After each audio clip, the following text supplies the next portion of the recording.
The baby shower smelled of vanilla cake and expensive perfume, but all I could taste was the lilies from my husband's funeral that morning. My black dress clung to me like a warning label among pastel dresses and glittering smiles. Claire, my sister-in-law, tapped her champagne glass, her diamond catching the light. "I have an announcement," she said, voice dripping with triumph. I braced myself for small talk until her eyes locked on mine. "He's alive," she whispered, loud enough for everyone to hear. In that moment, the room froze, and every secret I thought I'd buried clawed its way to the surface.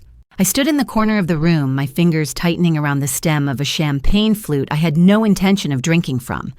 The laughter rose and fell like waves, washing over me, warm but shallow, the way a stranger might touch your shoulder in passing. I told myself it was just the grief making me read into things, but the smiles felt rehearsed. "You've been so strong, Rachel," an aunt I barely knew said, squeezing my arm. Strong, as if that word could stitch together the gaping hole inside me. The baby shower decorations were carefully curated, white roses, gold balloons spelling out, "It's a boy," and a display table covered in framed photographs of Claire and her husband. I scanned the smiling faces until my gaze caught on a picture at the far end. My stomach turned. There, in the background, half hidden by the angle of the shot, was my husband. The date stamped on the bottom corner was from just 3 weeks ago. My chest tightened, my breath hitching in my throat. 3 weeks ago, I was sitting by his hospital bed, watching the life drain from him. I set my champagne down and walked closer, pretending to admire the decor. My fingertips hovered near the frame. His smile in the photo was faint, distracted as if his mind was somewhere else, or with someone else. I tried to steady my breathing, but my pulse pounded in my ears. Before I could take a better look, Claire's voice rang out. "Everyone, may I have your attention?" She stood near the center of the room, her silk dress hugging her like it had been sewn onto her body, her diamond ring catching the chandelier's light. The conversations around us hushed. I forced myself to step back, folding my hands together like a polite guest. "I have an announcement," she said, her smile widening just enough to feel unnatural. "As you know, our family's company has been through changes, and with my baby on the way, it's important to make certain things official." My stomach sank. I already knew where this was going. Claire's tone turned deliberate, almost ceremonial. This child will be the sole heir to the family business and all related assets. A murmur rippled through the room. I felt the weight of every eye flicking toward me, their curiosity masked by false sympathy. I swallowed hard, tasting bitterness. From the corner of my eye, I noticed my phone screen light up inside my clutch. I slipped it out under the table and glanced down. A message from an unknown number. "Check this." A video file was attached. I hit play, holding the phone low. The image shook at first, then steadied to reveal a crowded airport terminal. And there, walking briskly past the gate, was my husband. He wore a navy jacket I'd bought him last Christmas. His hair was longer, his face slimmer, but there was no mistaking him. He glanced toward the camera for a fraction of a second, his eyes as alive as the day we first met. My grip on the phone tightened. The air in the room felt suddenly thin, my hearing muffled as though I were underwater. I rewound the video, needing to be certain, but the truth was already screaming inside my head. Claire's voice cut through my fog. "Rachel, darling, you look pale. Is everything all right?" I forced a smile that didn't reach my eyes. "I'm fine." She stepped closer, her perfume sharp and sweet. Her hand grazed my arm, fingers lingering just long enough to make the contact feel like a claim. She leaned in, her lips brushing the shell of my ear. "He's not dead," she whispered. The words detonated inside me, scattering every defense I'd built since the funeral. My throat went dry, my body frozen. "And," she added, her breath warm against my skin, "he chose me." The room spun. I heard laughter again, louder this time. though I couldn't tell if it was in my head or from the guests. I looked back toward the framed photograph across the room, then down at my phone, at the paused image of my husband disappearing into the crowd. Every instinct screamed for me to demand answers right there, to tear away the calm mask I'd worn all day. But I didn't. Not yet. If this was a game, I needed to know the rules before I played. So I smiled back at Claire, as if her words hadn't just cracked my world open. "Congratulations," I said softly. Her eyes glinted, and I knew she thought she'd won. She hadn't. I told Claire I needed rest. My voice trembled just enough to sell the performance. "Staying here for a few days, it might help," I murmured. She smiled with mock sympathy, her hand brushing my arm as if she were granting me charity. The truth was, I needed proximity. Every answer I wanted was locked inside this house, and I wasn't leaving without them. The first night was the hardest. The hallways were too quiet, the air perfumed with the faint scent of Claire's floral candles. I lay in the guest bed, listening to the groan of the old wooden floor whenever someone walked past my door. At 2 a.m., when the house finally settled into silence, I slipped out. My husband's office was at the end of the hall, the door locked but the frame old enough to yield under a thin piece of metal I'd taken from my suitcase. Inside, the air was stale, tinged with cedar and the faint musk of papers left untouched too long. The desk drawers were mostly empty, pens, staplers, dust. But behind the bookshelf, I found a small cabinet, its wood darker and newer than the rest. The lock was simple. The satisfaction of hearing it click open was immediate. Inside was a box, polished mahogany, heavy in my hands. The key was taped beneath the bottom of a drawer. I slid it into the lock, the hinge creaking as if it hadn't been opened in years. Papers, neatly stacked and bound with ribbon, lay inside. My breath caught when I saw the first document, a contract transferring all my husband's shares in the family company to Claire. The date on the last page sent a chill through me, 2 weeks after his funeral. My fingers traced the embossed seal at the bottom, and my stomach twisted. The emblem was wrong, the curve of the crest slightly off. I'd worked with enough architectural blueprints to know when something was counterfeit. Someone had forged this. I remembered the guests at the shower, the ones who lingered a little too close to Claire, their laughter brittle. And then it hit me. The man who handled the family's legal work, a smug-faced cousin by marriage, had been there that day, shaking hands and sipping champagne. He had the skill and the motive to forge that seal. I tucked the documents back, locking the box and returning everything to its place. But I didn't leave the room. Something about the bottom drawer of the desk caught my eye. It stuck slightly when I tried to open it, as if something inside was wedged tight. I forced it open, the wood protesting. There, buried under a mess of invoices, was a silver flash drive. No label, just a faint scratch across its surface like a mark of ownership. I pocketed it and slipped back to my room, my heartbeat steady now. The next morning, while everyone busied themselves with breakfast, I connected the drive to my laptop. Folders filled the screen, 5 years' worth of spreadsheets, each named with vague codes. I opened one at random. The numbers were staggering. Millions moving in and out of accounts, all routed through offshore banks. And then the name that stopped me cold, Rachel Ann Turner. My name. Listed as the legal owner of a holding account I'd never heard of. I dug deeper. The account had received steady deposits for years, but the most recent transactions were different. Large sums withdrawn in quick succession over the last month. A countdown disguised as financial activity. The realization hit me like a physical blow. They were draining the account, my account. And if they succeeded, I'd have no proof the money was ever mine. Footsteps echoed down the hall. I yanked the flash drive out and shoved my laptop under the blanket just as the door opened. It was Claire, her silhouette framed by the morning light. "You look better," she said, stepping inside without invitation. "Rest is good for you." I forced a nod, careful to keep my voice light. Yes, I think I'll be fine. She studied me for a moment as if searching for cracks in my composure. Then she smiled, her eyes cold. Good, we all need you at your best. When she left, I exhaled slowly. My hands shook, not from fear, but from the clarity of purpose settling into me. They thought I was broken. They thought grief had dulled my senses. They were wrong. I looked at the flash drive in my palm, its weight heavier now with the knowledge it carried. $28 million.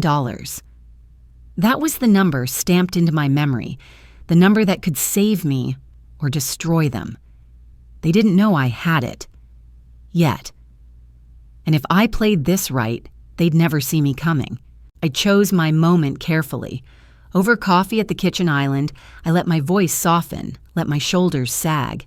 Claire, I've been thinking, maybe we've both been through enough. I don't want to fight anymore. She glanced up from her phone, surprise flickering across her face. I pushed on. If I sign over any claim to the company, maybe you could arrange something small, enough for me to start over. Her lips curved into the kind of smile that belonged to a cat staring at a caged bird. That's very reasonable of you, Rachel. I think we can come to an arrangement. I nodded, pretending to be relieved, but inside, every word was bait. The more she believed I was surrendering, the less she'd guard her secrets. That afternoon, I slipped out under the guise of visiting the cemetery. In truth, I met a man named Cole in a cafe 3 blocks away, a freelance investigative journalist with a reputation for digging up what others buried deep. I'd sent him an anonymous tip the night before, and he'd responded within hours. "You've stumbled into something big," he said after I showed him copies of the forged contract and a fraction of the financial data from the flash drive. "But this is more than just inheritance squabbles. These numbers, they look like laundering patterns." I told him I needed proof that would hold up in court, the kind that could destroy Claire and whoever was backing her. That's when Cole introduced me to Jax, a hacker who looked barely old enough to drink but had the calm focus of a surgeon. Jax took the flash drive, plugging it into his own heavily modified laptop. "Encrypted, but not well," he murmured. His fingers danced across the keyboard. I watched the code scroll, feeling both helpless and hopeful. An hour later, he leaned back. "You might want to sit down for this." On his screen was a string of messages pulled from Claire's cloud backups. One in particular froze me. "Claire to Mother. Just get her to sign. Once she does, we'll handle her like we did Marcus." I felt the blood drain from my face. "Marcus?" I asked. Cole's brow furrowed. "Marcus Hale? He used to be a major shareholder in the company. Vanished 3 years ago. Officially ruled a missing person." I remembered meeting Marcus once, at a corporate dinner. He'd been kind to me, almost protective. Now the image of him vanished into the same shadows I was staring into. Jax clicked on another file. There's more. A video feed flickered onto the screen, grainy, taken from a security camera in a parking garage. It was dated the night Marcus disappeared. The footage showed Marcus being shoved into the back of a black SUV. The driver's side door opened, and a man stepped out briefly to speak to someone off camera. My lungs tightened. Even through the low resolution, I knew that posture, that way of turning his head. My husband. For a moment, the room tilted. The man I'd mourned, the man I'd defended to this very family, had been part of something vile enough to erase people. Cole's voice broke through my haze. "Rachel, are you sure that's him?" I swallowed hard. Yes. It should have been the final betrayal, the moment I decided to burn it all down. But something in me whispered that Claire wasn't the only puppeteer here. My husband had never been ambitious enough to orchestrate something of this scale. He'd been a player, not the one setting the board. Jax confirmed my suspicion minutes later. These accounts, these transfers, they don't end with Claire or your husband. Someone else is signing off on the biggest moves. The username is buried under layers of proxies, but He tapped the screen, pulling up the final name. I stared at it, unblinking. My father-in-law. The man who'd sat beside me at the funeral, his hand steady on mine. The man who'd told me, "You were the best thing that ever happened to my son." The man I'd trusted, even when the rest of the family had shown their teeth. Cole let out a low whistle. Well, that changes things. Changes wasn't the right word. It shattered the last piece of solid ground I'd been standing on. I closed my eyes for a moment, forcing the image of his warm, fatherly smile to dissolve into the cold reality of what he was. He wasn't the shield I'd thought he was the blade. And now, I knew exactly whose game I was really playing. The file was buried 3 layers deep inside the flash drive, hidden in a folder disguised as tax records. Jax had been about to close his laptop when I noticed the unusual file name, PX Protocol. Inside were scanned contracts, offshore trust agreements, and a set of legal amendments written in my husband's handwriting. The more I read, the more I realized what I was looking at, a safety net he had built, not for the family, but from them. The Phoenix Protocol was brilliant in its simplicity, a set of contingency clauses buried in the company's founding documents, triggered only if a controlling shareholder was declared dead and certain hidden markers in the corporate registry were met. And according to these files, I was listed as the successor beneficiary to those assets that included majority voting power in the company. If I invoked it, I could take the company from them legally. No backroom deals, no forged seals, just the cold, unyielding letter of the law. But there was a catch. The protocol required a public declaration of intent, backed by verifiable evidence of malfeasance, which meant I'd have to expose Claire, my husband, and my father-in-law in one fell swoop. I sat back, heart pounding. My husband hadn't trusted them, not even at the end. Whatever else he'd done, this was proof he'd tried to leave me a way out. My phone buzzed on the table, the screen flashing an unknown number. I hesitated before answering. Rachel Turner? The voice was low, male, and calm. If you speak to anyone about what you've found, Claire's child will not live to see daylight. The line went dead before I could respond. For a moment, I stared at my reflection in the black screen of the phone. My pulse hammered in my ears, but beneath the fear was a sharper edge. Rage. They thought threatening a child would stop me. They didn't realize it had just made me certain I was going to end them. Over the next 48 hours, I became a ghost in my own life. Cold-drafted articles built from the data Jax had recovered. Spreadsheets, contracts, even that parking garage footage of Marcus. Each file was triple backed up, encrypted, and set to release on multiple news outlets at a synchronized time. I filed legal motions to freeze the primary corporate accounts. It would take a judge's order to make it stick, but the element of surprise was on my side. My father-in-law's lawyers wouldn't even know the freeze existed until they tried to move funds. The tension in the house shifted. Claire avoided me, her smiles tighter, her eyes darting too often to her phone. My father-in-law traveled unexpectedly, leaving the estate under the pretense of a board meeting. The morning the first article dropped, the fallout was immediate. Financial journalists descended on the company headquarters demanding comment on massive irregularities in offshore accounts. Anonymous whistleblowers leaked additional internal memos. By noon, the family's PR team was in full crisis mode. I expected Claire to fight. Instead, she vanished. Her car was found abandoned near a train station, her phone left inside. For a moment, I thought she'd slipped away clean. Then Jack sent me a location ping. A security system from a private villa in Belize had registered her name as a recent guest. I didn't care about the villa, I cared about the surveillance footage Jax hacked from the property's cameras. It showed my husband alive and well, stepping out of a car and embracing Claire like they'd never been apart. My throat tightened, but the grief was gone. It was only focus now. That night, as I reviewed the next wave of evidence with Cole, my phone buzzed again. This time, the number wasn't blocked. I almost didn't answer. Rachel? His voice was the same, calm, warm, threaded with the charm that used to undo me in an instant. We need to meet. Now. I didn't speak. This is bigger than you think, he said. If we don't work together, we're both dead. I let the silence stretch, tasting the bitter irony. Where? I asked finally. A pause. Someplace safe. I'll send the coordinates. Just don't tell anyone. The line clicked off. I stared at the phone in my hand, aware of Cole watching me from across the table. There was no safe place anymore.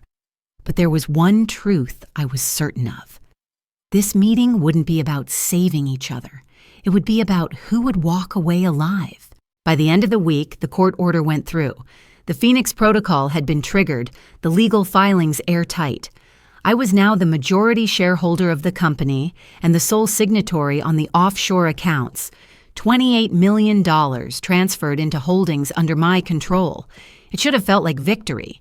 Instead, it felt like standing on a frozen lake, hearing the cracks beneath my feet. The news channels swarmed. Some painted me as the triumphant widow who outsmarted a corrupt dynasty. Others called me a predator who had feasted on her husband's family. Opportunist was the word that trended on social media. My name hashtagged beside photos of me at the funeral, my black dress dissected like a crime scene. I told myself it didn't matter. Public opinion wasn't a court of law. But when Cole slid his phone across the table, I knew something was wrong. The headline read, "Exclusive. Rachel Turner linked to suspicious overseas transaction 2021. I scanned the article. It detailed a transfer of $2 million to a shell company later implicated in fraud, signed, according to the reporter, by me. My signature was there, clean and perfect. The date was from 2 years ago when I'd been in the hospital with my husband. I'd never seen this document before. If they can prove this is yours, Cole said quietly, you lose everything, and possibly more. The air felt heavy. This was no random smear. It was a loaded gun pointed at my head. That night, I returned to the estate for the first time in days. The gates opened without hesitation, as if they'd been expecting me. My father-in-law was waiting in the study, seated behind the massive oak desk that had always felt more like a throne. Rachel, he greeted, voice smooth, as though I'd come for tea. You've done well for yourself. I'm not here for pleasantries, I said, staying on my feet. What do you want? He steepled his fingers. I want an end to this. Return the company and the funds to the family, and I will ensure that unfortunate document disappears. I laughed without humor. You forged it. He didn't deny it. Proof is a slippery thing. What matters is who believes it, and the courts will believe me. I took a step closer. You're protecting Claire and my husband. His eyes hardened. I'm protecting the family, and you, believe it or not. There are things you don't want dragged into the light. Like what? He leaned back, studying me like a specimen. Marcus Hale. The name landed like a punch to the gut. What about him? I asked, though my voice already knew the answer. Your husband and I removed him, he said simply. He became a liability. He knew too much about the money moving through the company, and he threatened to expose it. I felt my pulse in my throat. Removed him, I repeated, tasting the cold metallic truth in those words. He nodded once. Your husband drove the car. I handled the rest. It was clean. No body, no questions. And unless you give me what I want, the evidence will say you helped. The room felt smaller, the air thick. I saw it all now. The game I'd been playing was built on a board he'd drawn. Every move I'd made accounted for. But he had miscalculated one thing. I wasn't afraid of losing. Not anymore. You think I'll just hand it all back? I asked. He smiled faintly. I think you'll choose survival over martyrdom. Everyone does, in the end. I walked to the door, my voice steady despite the chaos in my chest. Not everyone. As I stepped into the hall, the truth settled in. I wasn't just fighting for control of a company or a fortune. I was fighting for the right to tell my own story before they rewrote it in blood and lies. And to do that, I would have to burn every bridge left standing. I didn't sleep that night. My father-in-law's words replayed in my head like a curse. The offer was clear: surrender everything and live in the shadow of their lies, or fight and risk being buried under them. At 3 a.m., I stood at my kitchen counter staring at my laptop. On the screen was the folder labeled Phoenix Protocol, flanked by a half-dozen subfolders: Marcus evidence, offshore transfers, forgery proof, surveillance. Every secret they'd tried to hide sat here, one keystroke away from becoming public. The choice seemed simple. It wasn't. If I pressed upload, I wouldn't just destroy Claire and my father-in-law. I'd destroy my husband too, exposing him as a conspirator, a liar, and possibly a killer. The man I'd once loved would cease to exist in any form but the one on those grainy videos. I could walk away, take the money, vanish somewhere warm, let the past rot behind me. The thought was tempting. Freedom without risk. Safety without justice. But then I thought of Marcus's family, who never got answers. Of the shareholders robbed blind. Of Claire's smug smile at the baby shower, certain she'd already erased me. And I thought of the phone call warning me about her child. That was the line. They'd crossed it. At dawn, I opened a secure network Cole had set up. My fingers hovered for only a second before I began dragging files into the upload queue. Photos, contracts, banking records, messages, all of it. By the time the sun broke the horizon, the files were seeded to over 50 journalists, watchdog groups, and law enforcement agencies. At 8 a.m., the first story hit the wire. Turner family empire under criminal investigation. Offshore laundering, fraud, and disappearance of former shareholder linked to top executives. The avalanche started instantly. News vans clogged the street outside my building. My phone exploded with calls from numbers I didn't recognize. Claire's face flashed on the TV as she was escorted out of an airport by federal agents, her eyes wide and uncomprehending. By midday, my father-in-law was in custody, his mugshot plastered beside decades of business accolades. The company's stock plummeted. Board members resigned in waves. My name was in every headline, some calling me a hero, others a traitor. And then came the silence. For the first time in months, no one in my life was holding a knife at my back. I walked through my apartment barefoot, the city noise outside muffled, almost gentle. I had won, if winning meant tearing something down until there was nothing left to stand on. The Phoenix account remained untouched, now protected under layers of legal oversight. I could have kept it, lived a life of comfort. Instead, I called a press conference. Cameras clicked as I announced the formation of the Phoenix Foundation, a nonprofit dedicated to helping victims of financial manipulation and corporate abuse. The entire $28 million would fund it. Some reporters asked if I was trying to buy redemption. I didn't answer. Redemption wasn't the point. I just wanted to make sure no one else found themselves in the kind of nightmare I'd lived through. Weeks passed. The investigations deepened. New charges surfaced.